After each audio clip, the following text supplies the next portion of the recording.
कल की क्लास में क्या क्या हुआ था, फॉर्मेशन कैसे बना था हमारा संविधान उसको देखे थे, और उसके अलावा बात किए थे कि कहाँ से चालू हुई थी कहानी, है ना।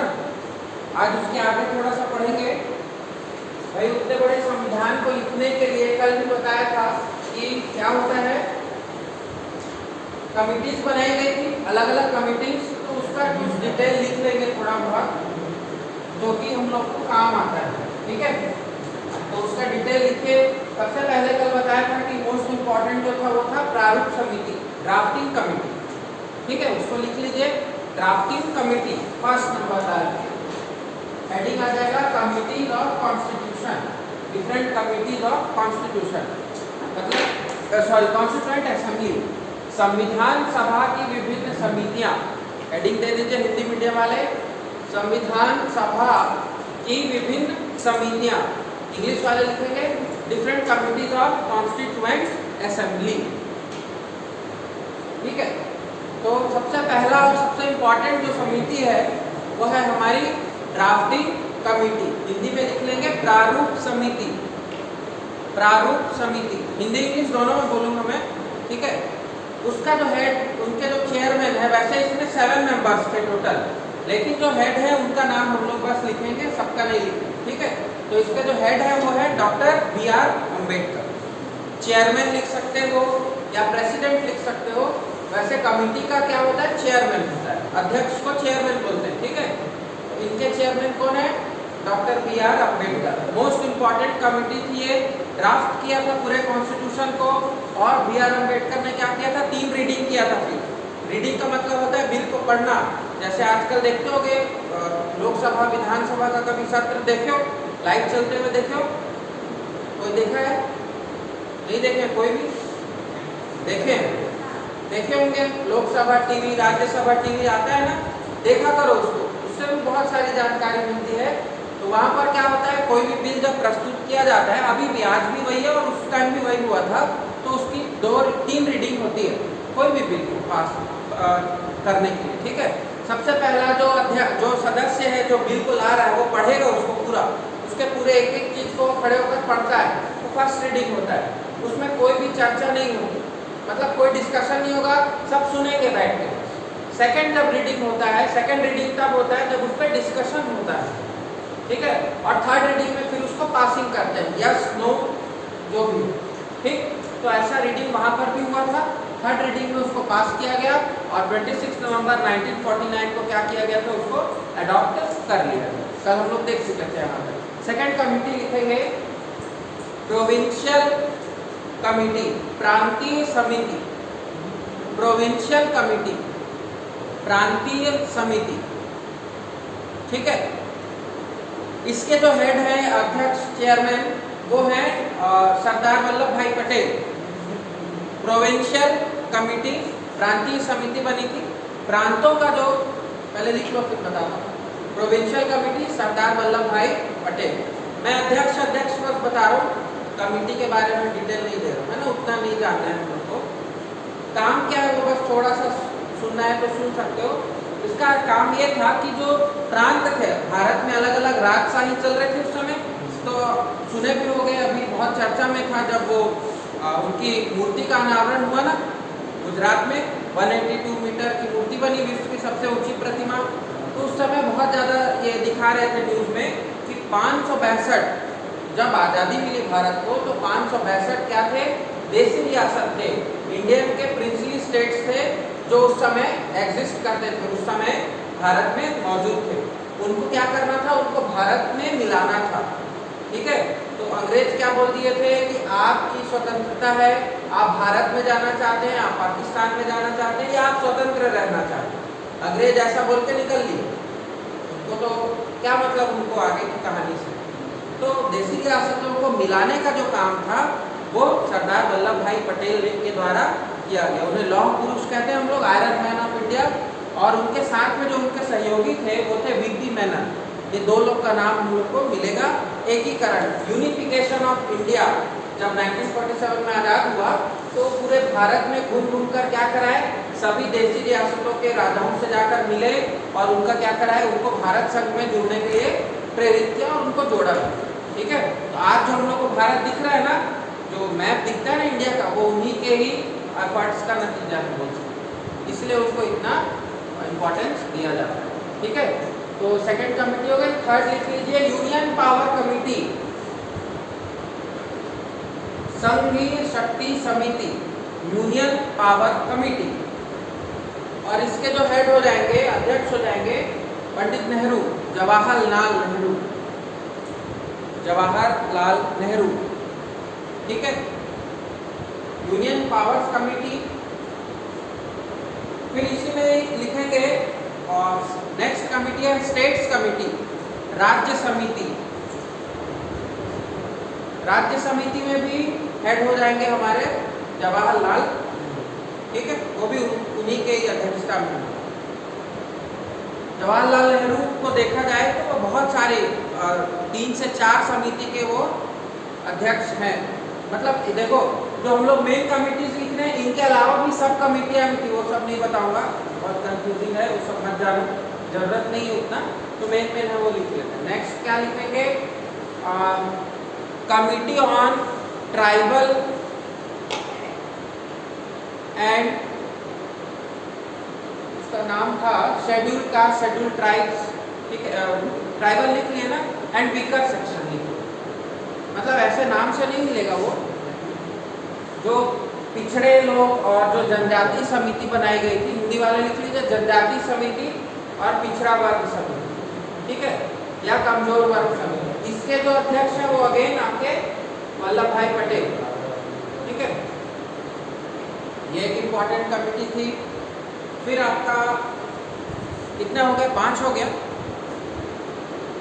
5 हो गया ना, ठीक। इतने ही कमेटी याद रखना है, मैं जो बताया। इसके अलावा तो बहुत सारी, लगभग 30 समितियां थी, उप समिति मिला करके 24 से 30 समितियां थी। वो क्या होता था, जैसे जैसे बनता जाता था तो नया फिर से कमेटी फॉर्म होता जाता था। तो वो लिस्ट है पूरा, पढ़ना है किसी को तो ले लेना, लेकिन इतना जानना काफ़ी है।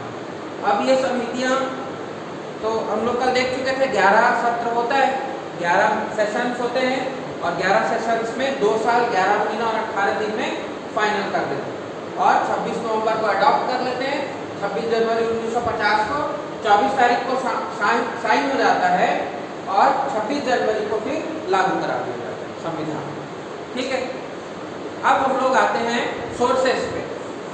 संविधान में जैसा मैं कल बताया था कि कुछ चीज़ें बाहर से ली गई थी, बाहर के संविधान से, और कुछ हमारे अपने इंटरनल। तो इंटरनल में एक ही सोर्स था, कल हम लोग लिख लिए थे उसको, क्या है, government of India act, Indian government of India act 1935 लिखे थे कल, भारत शासन अधिनियम 1935। यही एकमात्र क्या था, देसी स्रोत था, इंडिजीनियस सोर्स जिसको बोलते हैं। बाकी सारे स्रोत क्या थे, विदेशी थे, फॉरेन सोर्सेस। तो एक एक करके उसको भी लिख लो, फॉरेन सोर्सेज जो इम्पोर्टेंट है। ठीक है, फॉरेन सोर्सेज, विदेशी स्रोत। ठीक, मतलब हम लोगों ने विदेश के जो कॉन्स्टिट्यूशन को पढ़ा और उसमें क्या क्या हम लोगों ने अपने कॉन्स्टिट्यूशन में शामिल किया, तो वो सब चीज़ लिख रहे हैं। इंडियन वाले तो एक ही है, वो 35 का जो अधिनियम था उसके बहुत सारे, मतलब मेजॉरिटी ऑफ द क्लॉज को सीधा सीधा उठा लिया गया, वो देसी हो गया। लेकिन अब देसी है, लेकिन वो हमारे द्वारा नहीं बनाया गया, वो तो अंग्रेज बनाए थे ना, वो तो ब्रिटिश पार्लियामेंट से बन के आया था। ठीक है, लेकिन उसी को ही ले लिए थे उस समय। उसमें बहुत सारी चीज़ें अच्छी भी थी, कुछ खराब भी थी, तो अच्छी चीज़ों को ले करके बाकी को हटा दिया। तो सबसे पहले लिखिए, आप सभी का प्यारा देश अमेरिका, सबको जाना है ना अमेरिका, कनाडा। अच्छा, कनाडा अलग है कि अमेरिका के साथ में अलग है ना, किसी को डाउट तो नहीं है ना। यूनाइटेड स्टेट्स ऑफ अमेरिका जो है वो अलग देश है, और कनाडा जो है वो अलग देश है। सब लोग बोलते हैं अमेरिका जाना है, कनाडा, कनाडा अलग है, अमेरिका अलग। अमेरिका के पास 50 राज्य हैं, जैसे हमारे पास 28 है, उनके पास 50 राज्य हैं। अमेरिका में जो चलता है वो प्रेसिडेंशियल फॉर्म ऑफ गवर्नमेंट चलता है, राष्ट्रपति वाला जो सरकार चलती है। हमारे यहाँ क्या है, पार्लियामेंट्री फॉर्म है, संसदीय वो है, संसदीय कानून चलता है। ठीक है, अलग अलग है दोनों का कानून। वहाँ देखते हो गए अभी अलग चीज़ें होती, राष्ट्रपति लिख दिया वो कानून वहाँ का जो एग्जीक्यूटिव है, जो वहाँ के जैसे यहाँ कलेक्टर वगैरह है ना, यहाँ कलेक्टर के पास पावर है क्या? ये सब का नहीं है। वहाँ के कलेक्टरों मतलब जो मेयर वगैरह होते हैं और जो उनके एग्जीक्यूटिव होते हैं, उनके पास डायरेक्ट पावर होता है सीधा कानून को ड्राफ्ट करने का। हमारे यहाँ तो नेता लोग करते हैं, वहाँ नहीं है। वहाँ पर थोड़ा सा अलग है, प्रेसिडेंशियल फॉर्म है, हमारे यहाँ पार्लियामेंट्री फॉर्म थोड़ा अलग है। आगे देख लेंगे जब हम लोग संसद वगैरह पढ़ेंगे ना, तो और थोड़ा डीप में बता देंगे। तो अमेरिका से क्या क्या लिया गया? तो सबसे इंपॉर्टेंट चीज वहां से लिया गया फंडामेंटल राइट्स, मूल अधिकार। सबसे इंपॉर्टेंट मूल अधिकार कितने हैं? 6। और कोई 6 के अलावा पढ़ेंगे इसको, अभी आगे पढ़ेंगे।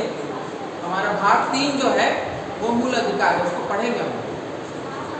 7 है, 6, ठीक है चलो गिन लो फिर। पहला राइट टू इक्वालिटी, दूसरा राइट टू फ्रीडम, तीसरा राइट अगेंस्ट एक्सप्लॉयटेशन, चौथा right to freedom of religion, educational and cultural rights और राइट टू कॉन्स्टिट्यूशनल रेमेडीज। कितना हो गया? 6 हो ना भाई। Equality, freedom, exploitation, religion, educational और रेमेडीज, 6 हुए ना। एक और था, जब संविधान बनाया गया था, राइट टू प्रॉपर्टी, उसको हटा दिया गया 78, वो देखेंगे आगे। और उसको सिर्फ 300A में भेज दिए। तो पहले जब लागू हुआ था तो 7 थे, 78 के बाद उसमें 6 हो गए। तो वर्तमान में अगर पूछेगा कोई तो 6। क्लियर? आगे देखेंगे, पार्ट 3 है, धीरे धीरे पढ़ेंगे ना, अभी तो पूरे सेमेस्टर बाकी है, एक ही दिन में सब थोड़ी होता है। ठीक, तो अमेरिका से क्या लिया हम लोग?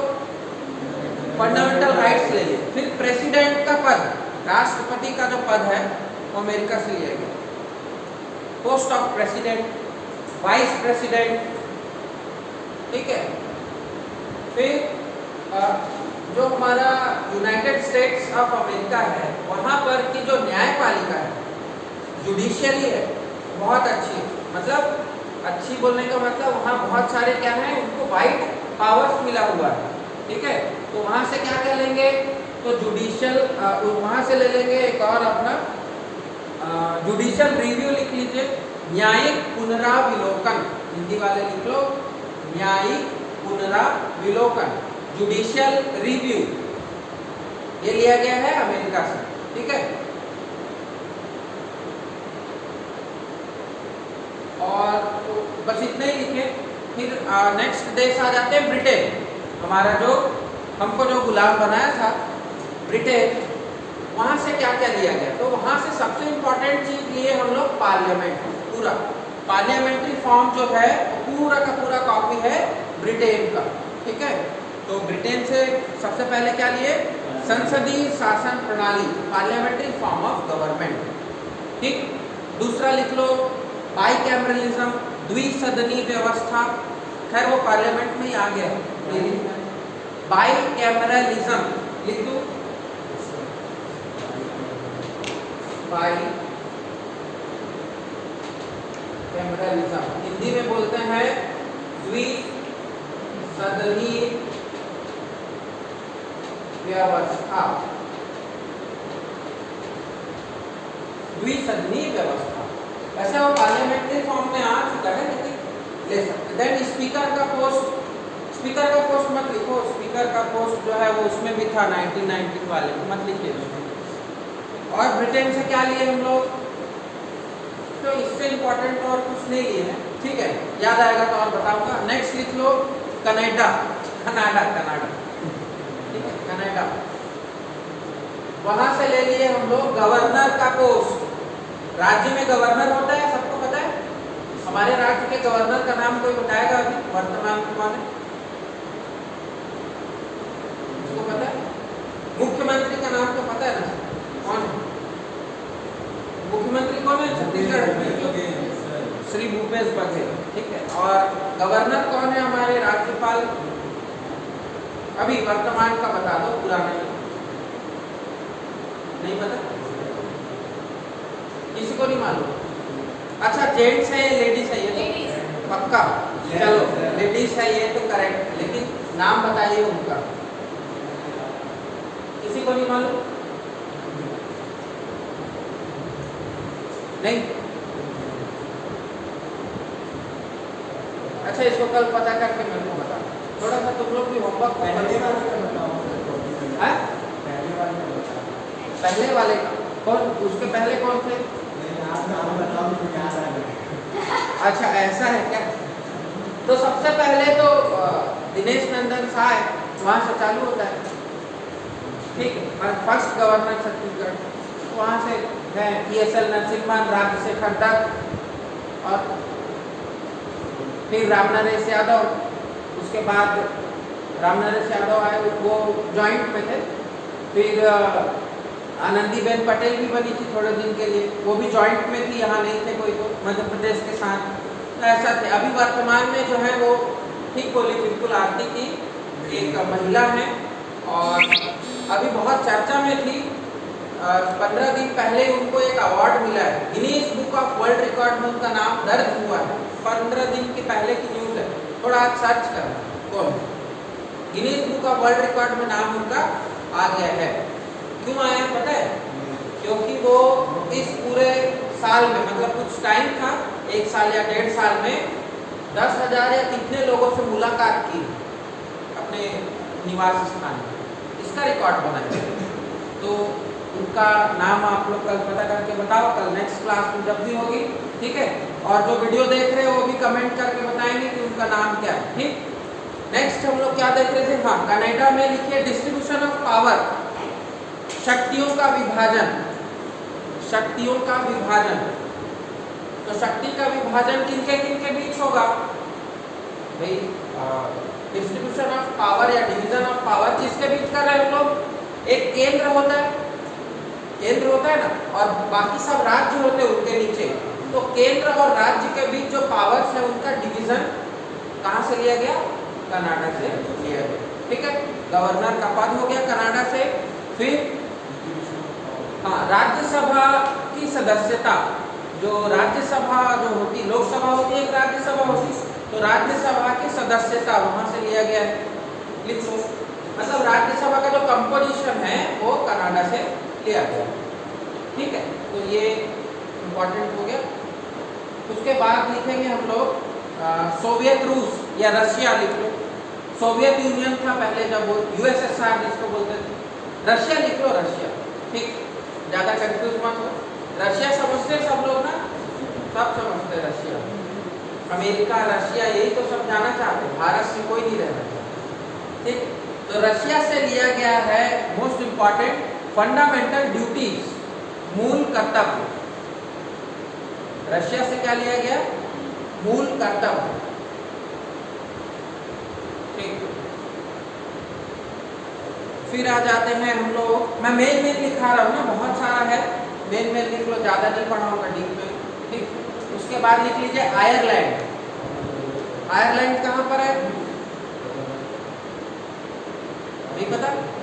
आयरलैंड, ग्रीनलैंड, आइसलैंड, नीदरलैंड्स, सुने? पोलैंड, हॉलैंड, कहाँ पर है सब? सब रशियन कंट्रीज का है, ठीक है। इंग्लैंड के आसपास का एरिया है ये सब।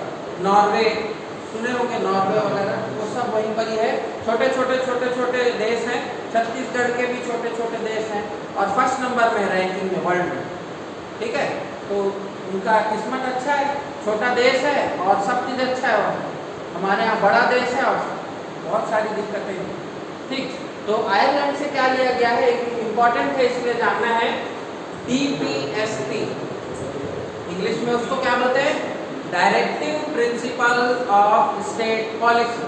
हिंदी में लिख लीजिए, राज्य के नीति निदेशक तत्व।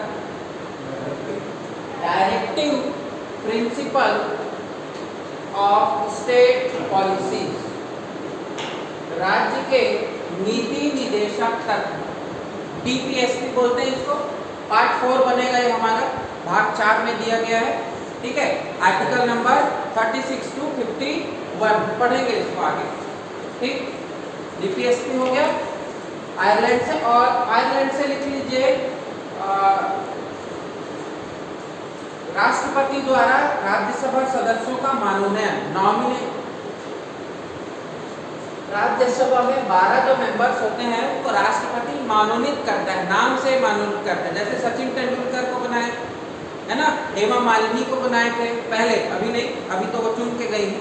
राज्यसभा का जो सदस्य बनाते हैं ना, सुनने हो कि नहीं, सोनल मानसिंह को जान रहे हो क्या? सोनल मानसिंह को कोई नहीं जान रहा? बहुत ही फेमस डांसर है, भरतनाट्यम और ओडिसी। सोनल मानसिंह देखे होंगे कभी, ठीक है, या सुने होंगे, डांसर है वो, इंडिया की भारत वो पद्मश्री पद्म विभूषण अवार्डी भी है। और अभी ये जो 12 मेंबर्स है ना, इनमें उनका भी नाम है सोनल मानसिंह। वो क्या है, तो कला के क्षेत्र से जुड़े हैं। तो ऐसे अलग अलग क्षेत्रों से राष्ट्रपति को अधिकार है कि 12 लोगों को वह राज्यसभा में मनोनीत कर सकते हैं। इसमें क्या हुआ था, जब सचिन तेंदुलकर को बोले कि बनाएंगे करके राज्यसभा का सदस्य, तो वहां पर जो फील्ड लिखा हुआ था उसमें खेल नहीं था कहीं। वहां क्या क्या था, कला था, ठीक है, विज्ञान था, उसके बाद साहित्य था, फिर ये सब क्षेत्र वहां थे, फिर समाज सेवा, ठीक है, सोशल वर्क वाले, इनको कर सकते थे। लेकिन सचिन जो है वो खेल से जुड़े और खेल वाला वहां नहीं था, तो उसके बाद उसमें एक जोड़ा गया कि खेल को भी वहां ऐड किया जाए उन टॉपिक्स में। तो अब ये 12 लोगों में क्या है, खेल वालों को भी मनोनीत कर सकते हैं। तो ये जो 12 सदस्यों का मनोनयन है ना, ये क्लॉज कहां से लिया गया, ये आयरलैंड से लिया गया। क्लियर है? ठीक है, आगे और देखेंगे। अभी देखो ये जो मैं लिखा रहा हूँ ये सभी एक एक भाग है, वहां पर आगे पूरा डिटेल है इसका। ये तो खाली हम सोर्सेस कहाँ कहाँ से क्या क्या ले लिए उसको लिखते जा रहे हैं, लिस्ट बना। ठीक, तो आयरलैंड से क्या मिल गया, डीपीएसपी मिल गया, राज्यसभा में मनोनयन मिल गया, और कुछ लिखा है नहीं लिखा है? एक काम करो, इसको लिख लिए रहो, कल एक बार चेक करना पड़ेगा। राष्ट्रपति का निर्वाचक मंडल, इसको लिख लो तो इलेक्टोरल कॉलेज ऑफ प्रेसिडेंट, राष्ट्रपति का निर्वाचक मंडल, इसको मैं कल चेक कर लेंगे एक बार। इलेक्टोरल कॉलेज ऑफ प्रेसिडेंट, राष्ट्रपति चुनाव में हम लोग वोट डालते हैं क्या? किसी को पता है कैसे होता है राष्ट्रपति का चुनाव भारत में? राष्ट्रपति का चुनाव कभी डाले वोट हम लोग? नहीं डाले, कोई नहीं डाले। हाँ, संसद द्वारा ही होता है, इनडायरेक्ट इलेक्शन है। तो ये जो इलेक्टोरल कॉलेज जो बनता है, ये क्लॉज कहाँ से लिया गया, तो आयरलैंड से। इसको मैं चेक कर लूंगा एक बार, शायद मेरे को लग रहा है कि है, कंफर्म कर लूंगा एक बार, इसको लिख लिया रहो। अगर दूसरा होगा तो मैं कल इसको करेक्ट करा दूंगा, ठीक है। तो ये हो गया आयरलैंड। उसके बाद लिखिए ऑस्ट्रेलिया। ऑस्ट्रेलिया बहुत ही अच्छी कंट्री है, कॉन्टिनेंट है, ठीक है। ऑस्ट्रेलिया से लिया गया है कॉन्करेंट लिस्ट, समवर्ती सूची। कॉन्करेंट लिस्ट हिंदी में लिखते हैं इसको समवर्ती सूची। भारत के जितने भी सब्जेक्ट्स हैं उनको 3 सूचियों में बांटा गया है। हम लोग लिखे थे पहली क्लास में शेड्यूल्स, 12 शेड्यूल लिखे थे, अनुसूचियां 12। उसमें से जो अनुसूची नंबर 7 है, मतलब शेड्यूल 7, वो क्या कंटेंट करता है, वो लिस्ट को बताता है। अब ये लिस्ट क्या क्या है भाई, जनगणना, जनगणना होने वाली है अभी 2021 में, हर 10 साल में होती है। तो जनगणना को कौन कराएगा, कौन कराता है जनगणना? राज्य वाले अपना कराते हैं क्या? नहीं कराते। जनगणना कहाँ से होती है? केंद्र से होती है, मतलब केंद्र सरकार कराती ना जनगणना को। सेना, जो इंडियन आर्मी है, जो ट्राई फोर्सेस हैं, वो किसकी बात मानते हैं, राज्य की कि केंद्र की? राज्य की कहाँ मानते हैं? केंद्र से डिप्लॉय होता है फोर्स। लेकिन पुलिस, जो यहाँ पुलिस है, वो किसकी बात मानता है? मुख्यमंत्री, मतलब राज्य की। तो पुलिस किसका विषय है? राज्य का विषय है। ये कहाँ दिया गया है? ये शेड्यूल 7 में दिया गया है लिस्ट में। जनगणना किसका विषय है? यूनियन का लिस्ट, यूनियन लिस्ट का सब्जेक्ट है। ये कहाँ लिखा गया है? यही लिखा गया लिस्ट, शेड्यूल 7 में। तो 3 लिस्ट है, union list, state list and concurrent list. Concurrent list का मतलब दोनों, ऐसा कोई सब्जेक्ट जो दोनों देखेंगे, जैसे कि आपका हेल्थ, स्वास्थ्य, लोगों का स्वास्थ्य के लिए क्या खाली केंद्र जिम्मेदार है या केंद्र ही योजना बनाती है? क्या नहीं, राज्य भी योजना बनाती है। तो दोनों का विषय हो गया कौन सा? हेल्थ। तो हेल्थ कहाँ लिखा होगा? कॉन्करेंट लिस्ट में लिखा होगा। तो ऐसे सब्जेक्ट्स जो राज्य और केंद्र दोनों के द्वारा देखे जाते हैं वो कॉन्करेंट लिस्ट में आते हैं, इसीलिए उसका नाम समवर्ती सूची। और ये कहाँ से लिए गए? तो ऑस्ट्रेलिया से लिया गया। उसके बाद जो वाणिज्य की स्वतंत्रता है, पार्ट 13 पढ़ेंगे हम लोग, ठीक है। आर्टिकल नंबर 293 टू 299 इस टाइप का कुछ है, वो भी वहीं से लिया गया है। उसको फ्रीडम ऑफ लिख लो, ट्रेड एंड कॉमर्स, व्यापार एवं वाणिज्य की स्वतंत्रता। ये स्वतंत्रता वाला नहीं है ना, फ्रीडम वाले में नहीं आएगा ये, लेकिन कहाँ आएगा? हमारे अलग से भाग है, वो भी ऑस्ट्रेलिया से लिया गया है, ठीक। तो ये दो इंपॉर्टेंट चीज है। उसके बाद आप लोग लिख लीजिए south Africa. South Africa, south Africa से क्या लिया गया है? तो साउथ अफ्रीका से एक ही इंपॉर्टेंट चीज दिया गया है, वो है संविधान का संशोधन, अमेंडमेंट ऑफ कॉन्स्टिट्यूशन। संविधान का संशोधन, संशोधन का मतलब समझते हैं? अमेंडमेंट का मतलब नहीं। जैसे मान लीजिए कि हाँ, जो वो बता रहा था, राइट टू प्रॉपर्टी हटाई गई, बोला अभी 78 में, तो हटाने का जो प्रावधान है उसे संशोधन कहा जाता है या बदलाव। क्या हुआ है? 21 आर्टिकल, सपोज एक मैं एग्जांपल ले लेता हूँ, आर्टिकल 21, इसमें 2008 में एक नया आर्टिकल जोड़ा गया 21A, RTE बोलते हैं, राइट टू एजुकेशन, शिक्षा का अधिकार, सुने होंगे इसको। तो शिक्षा का अधिकार जो 21A बना, वो कैसे बना? तो अमेंडमेंट के पावर से बना, मतलब संविधान में हम संशोधन कर सकते हैं। कौन सा आर्टिकल बोलता है ये बोलता है आर्टिकल 368, और यही आर्टिकल 368 कहाँ से लिया गया है? साउथ अफ्रीका से लिया गया। मतलब संशोधन कैसे होगा संविधान में, इसका जो प्रक्रिया है वो हम कहाँ से लिए हैं? South Africa. क्लियर? अब हम लोग चलते हैं हिटलर के देश जर्मनी। लिखिए जर्मनी। हिटलर था वहां का शासक, जानते होंगे एडोल्फ हिटलर को, सभी लोग सुने नाम तो कम से कम। एक उनकी बहुत फेमस बुक है, जानते हो क्या उनका नाम? बुक का नाम हिटलर की बुक मेन कैम्प, सुने हो? मेन कैम्प उनकी बुक का नाम है, बहुत ही फेमस बुक है और क्वेश्चन आता है कभी कभी कॉम्पिटिटिव एग्जाम्स वगैरह में। तो हिटलर के जर्मनी से क्या लिया है? इमरजेंसी प्रोविजन, आपातकालीन उपबंध। जर्मनी से लिए हैं आपातकालीन उपबंध, इमरजेंसी प्रोविजन, ठीक। इमरजेंसी का मतलब समझते हैं? आपातकाल। आपातकाल क्या होता है? कोई बताएगा? है? कब हुआ था? और कैसा टाइप का डेंजर? किसको डेंजर बोलेंगे? युद्ध के समय? नहीं। अभी कोई न्यूज़ देखते हैं क्या? फॉलो करते हो न्यूज़? कभी कभी देखते हो? रोज देखा करो, ठीक है। कौन सा न्यूज़ देखेंगे हम लोग? हैं? नहीं। अगर किसी को पढ़ाई करना है, पढ़ने के उद्देश्य से, नॉलेज गेन करने के उद्देश्य से न्यूज़ देखना है, तो केवल एक ही न्यूज़ देखना, इसके अलावा कोई चैनल मत चलाना। और मजा लेना है, मजा लेना है तो फिर कोई भी चैनल है इसके अलावा, except all, except this all, ठीक है।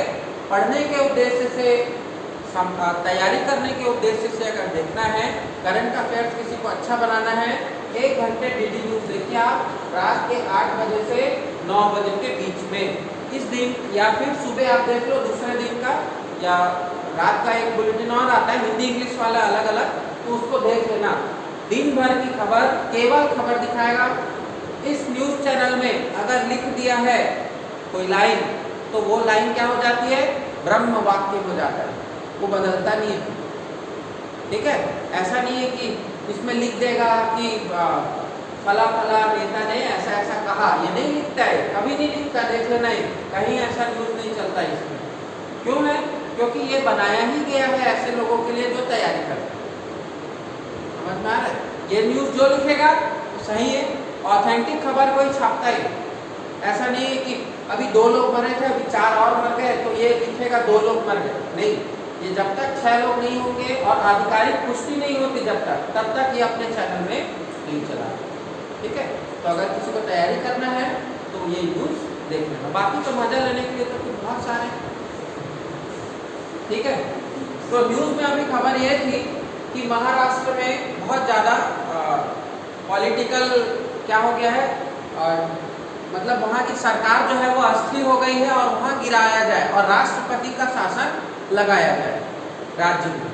तो राज्य में जो राष्ट्रपति का शासन लगता है वो भी एक प्रकार का इमरजेंसी ही है, वो इमरजेंसी स्टेट में होता है। लेकिन अगर जैसे पाकिस्तान ने आक्रमण कर दिया 1965 में किया था, चीन ने आक्रमण कर दिया, ठीक है, 71 में चीन से युद्ध लड़े थे, तो ऐसे समय में क्या होता है, पूरे देश में आपातकाल लगाया जाता है। ठीक है, अभी मान लो की बात है कि हम लोग का किसी से लड़ाई हो गया, तो हम लोग का मतलब भारत का और किसी और देश का, और देश आक्रमण कर दिया है, तो राष्ट्रपति चाहे तो पूरे भारत में आपातकाल की घोषणा कर सकते हैं। लेकिन उसके लिए बहुत सारे क्लॉज है, आगे पढ़ेंगे उसको।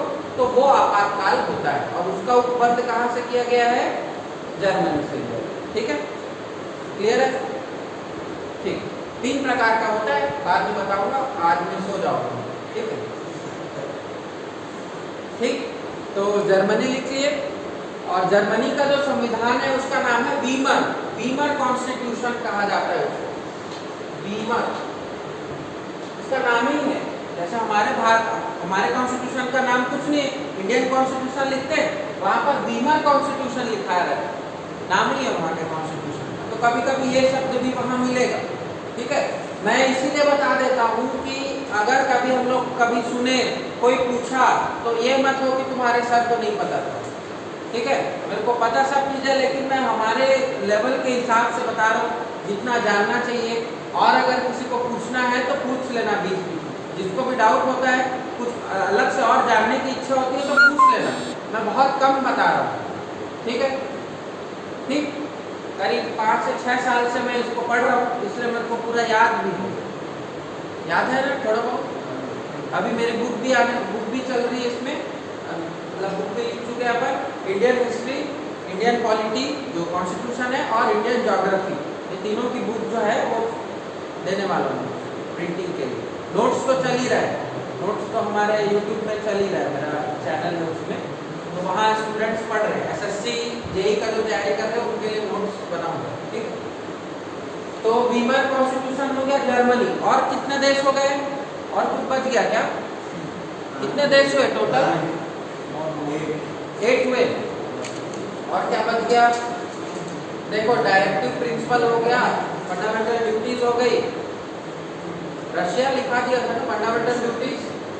ठीक, ठीक है, और कुछ याद आएगा तो देखेंगे, अभी इतना लिख लो, काफी है इतना। तो इतने सारे बाहर से हम लोगों ने क्या किया है? बोरो कराया। अच्छा, जापान लिख लो, कानून की शब्दावली, जापान कानून की शब्दावली, रूल ऑफ लॉ। ठीक है,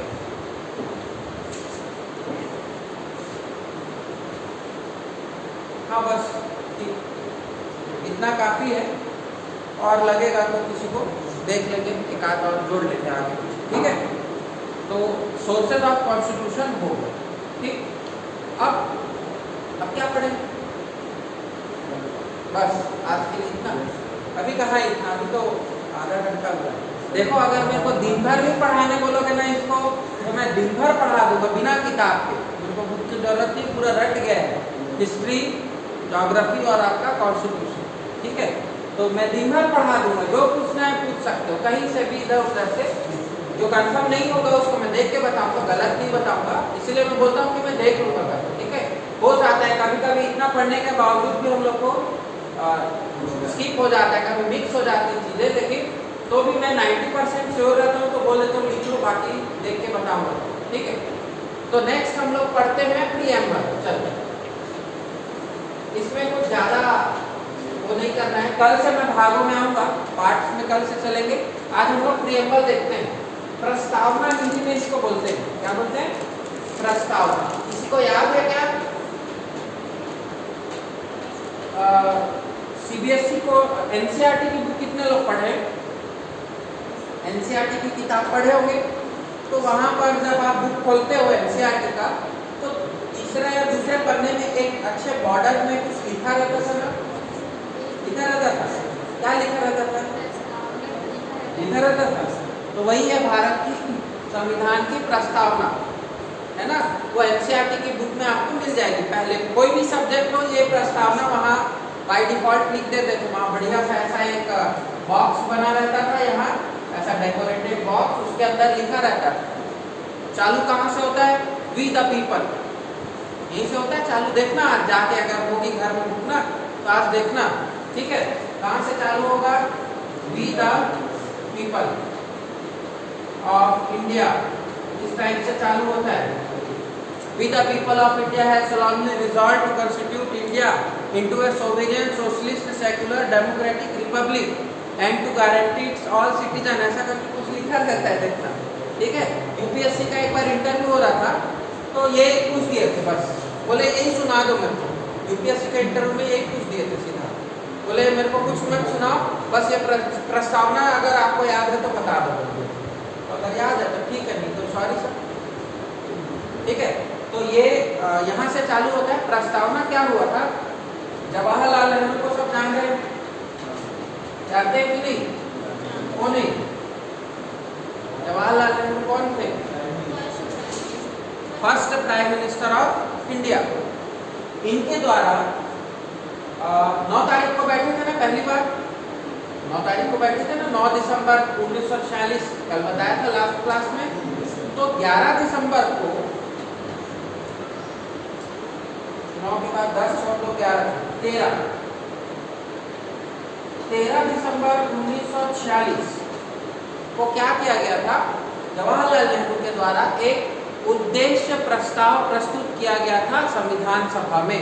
इंग्लिश में बोलते हैं ऑब्जेक्टिव रिजोल्यूशन, ठीक? ऑब्जेक्टिव रिजोल्यूशन जो जवाहरलाल नेहरू के द्वारा प्रस्तुत किया गया था, उसी का ही मॉडिफाइड फॉर्म क्या है? प्रीएम्बल ऑफ द कॉन्स्टिट्यूशन है। मतलब जब उसको संविधान का भाग बनाया गया, तो ऑब्जेक्टिव रिजोल्यूशन जो इन्होंने पेश किया था ना, उसी का ही पूरे को मॉडिफाई करके हमारा प्रीएम्बल बनाया है, ठीक है? और प्रीएम्बल क्या है भाई? अगर कोई क्वेश्चन पूछेगा आपको कि कॉन्स्टिट्यूशन पढ़े, इतना अच्छे से पढ़े, है ना, पूरा सिलेबस कंप्लीट हो गया, प्रीएम्बल क्या है पूछेंगे तो क्या बताएंगे, या क्या समझ में आ रहा है? कुछ नहीं बताएंगे।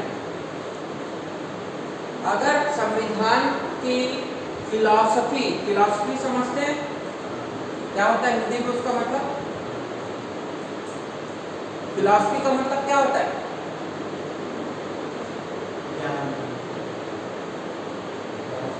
हिंदी क्या बोलते हैं फिलॉसफी को जी? नहीं पता, हिंदी में बोलने नहीं आता। तो अगर, या फिर उसको बोलो कि अगर संविधान को मेरे को 5 लाइन में लिखना है, तो मैं क्या बताऊंगा या क्या लिखूंगा? तो यही लिखूंगा। मतलब क्या है कि पूरे संविधान का ये निचोड़ है। अगर किसी को भारत के संविधान के बारे में जानना है, तो वो प्रीएम्बल को पढ़ ले। इस प्रीएम्बल को पढ़ ले, प्रस्तावना को, तो पूरे इंडियन कॉन्स्टिट्यूशन का उसको उसमें सार तत्व मिल जाएगा, समरी मिल जाएगी, ठीक है? तो preamble is the philosophical context और philosophical summary of our constitution. समझ में आ रहा है? मतलब भारत के संविधान का क्या वो एक फिलोसॉफिकल समरी है, एक सार तत्व है कि भारत के संविधान क्या क्या कहता है, किसकी रक्षा करेगा, कौन इसके रक्षा, मतलब किसकी रक्षा होगी, ठीक है? कौन इसको पावर देता है, तो पावर देने वाले कौन है? We the people of India. पहला लाइन, पहला शब्द ही लिखा हुआ है we the people of India. मतलब ये संविधान किसके द्वारा बनाया गया है? हमारे द्वारा। हिंदी में अगर उसको प्रस्तावना को पढ़ोगे तो हिंदी में चालू होती है हम भारत के लोग। इंग्लिश का ये वी द पीपल है, हिंदी में है हम भारत के लोग भारत को एक संपूर्ण प्रभुत्व संपन्न समाजवादी पंथ निरपेक्ष, ठीक है, गणराज्य बनाने हेतु एवं उसके सभी नागरिकों को धार्मिक आर्थिक राजनीतिक न्याय और अभिव्यक्ति की स्वतंत्रता विचार ऐसा करते हैं, ठीक है। तो वहां से चालू होता है। तो we the people of India मतलब भारत के लोगों के द्वारा ही क्या बनाया गया है, संविधान को बनाया है, ठीक। उसके लास्ट लाइन में देखना क्या लिखा रहता है, on this 26th day of November 1949, English में ये लिखा रहेगा और हिंदी में लिखा रहता है कि मिति मार्ग शुक्ल 2008, मतलब हिंदी महीने का है ना वो, तो मिति मार्ग शुक्ल 2008 सप्तमी ऐसा कुछ लिखा है और ईस्वी सन 1949 को हम इसे अधिनियमित आत्मार्पित और अंगीकृत करते हैं। एडॉप्ट, इनेक्ट एंड और एक शब्द है भूल रहा हूँ मैं, करते हैं करके पूरा सब ये लिखा हुआ है, ठीक है। आज जाके देखना थोड़ा सीबीएसई वाले अपने बुक में पूरा उसको एक बार पढ़ना अच्छे से, प्रियम्बल को पढ़ना, नेट में भी लिखोगे तो आ जाएगा प्रियम्बल ऑफ इंडिया। हम लोग कॉन्स्टिट्यूशन डे में थे कि नहीं पिछले साल, तो एक प्लेज लिवाया था ना, यही तो था। अरे प्लेज नहीं लिवाए थे वहाँ सेमिनार हॉल में, यही तो था, यही तो प्लेज था, we the people of India. याद है किसी को 26 नवंबर को मनाए थे, यही प्लेज था, यही प्रियम्बल है, उसी को पढ़ाया था, ठीक है। तो मतलब मैं जो था सर, प्रिंसिपल सर के द्वारा लिया गया था ना हम लोग को जो लिए थे, तो ये अच्छा। इसमें वी द पीपल जो है ना, ये जो लाइन है वी द पीपल, WWF कोई देखते हो, WWE देखते हो, उसमें एक लड़ने वाला आता था अमेरिका का, वो बोलता था वी द पीपल, देखे हो, याद है किसी को?